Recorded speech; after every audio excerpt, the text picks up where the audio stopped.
We have a major snowstorm that's going to be moving through the Ohio Valley and especially hitting the eastern states. I'm AccuWeather.com's Evan Myers. Along the eastern seaboard today is the calm before the storm. Look, it says mild temperatures in the 40s and 50s up and down the I-95 corridor.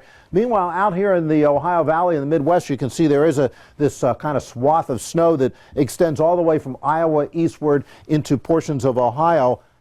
Not a lot of snow, but it's causing a few problems here along Interstate 80 and 70. Meanwhile, this is the key to what's going to happen. Colder air is coming out of central Canada, and this whole system that's causing this turn to mild along the eastern seaboard, that's going to move away, and the colder air is going to press southward as we go through the course of Wednesday, today, and also Wednesday night, and it's going to set us up for this.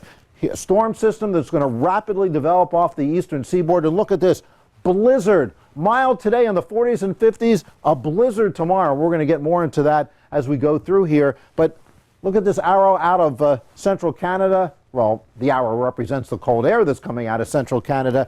And you can see all this blue here. This represents a major snowstorm. So let's track the storm itself. It's really going to get organized, even though it's kind of weak moving across the Ohio Valley. It's really going to get organized here south of Washington, D.C., near Richmond, and then head off the eastern seaboard. And it's really going to wrap up, as we often see that happen off the eastern seaboard. And look at this. The pink area starts out as rain and probably sleet, and it changes over to snow. That means from just north of Washington, D.C., Baltimore, Philly, up the I-95 corridor, more and more snow, and that back in the interior, several inches. Let's take a look at really and see how much snow we're talking about back here.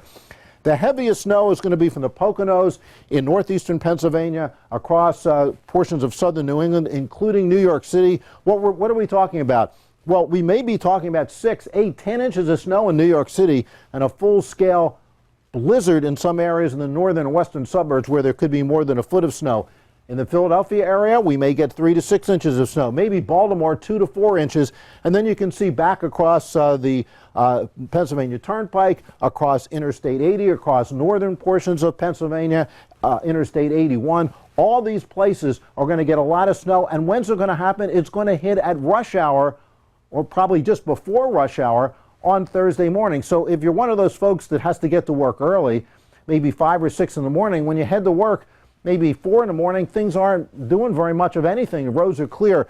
But by 5 or 6 in the morning, as the rush hour starts to really come alive and people really start to wake up, that's when the snow's going to come down, and it's going to come down in what some meteorologists, well, it's not a technical term, a thump. It's just going to thump right down 2, 3 inches an hour in some of these places, and that means that if you're out on the roads, you may get stuck. This is something to be aware of tomorrow morning, all up and down the I-95 corridor from Baltimore all the way up into the New York City area tomorrow morning, just before rush hour or during the earliest stages of rush hour. That's when that could be a big problem. And as we said, travel in interior Pennsylvania and New York State and then New England during the day tomorrow is really going to be a mess. What happens behind the storm?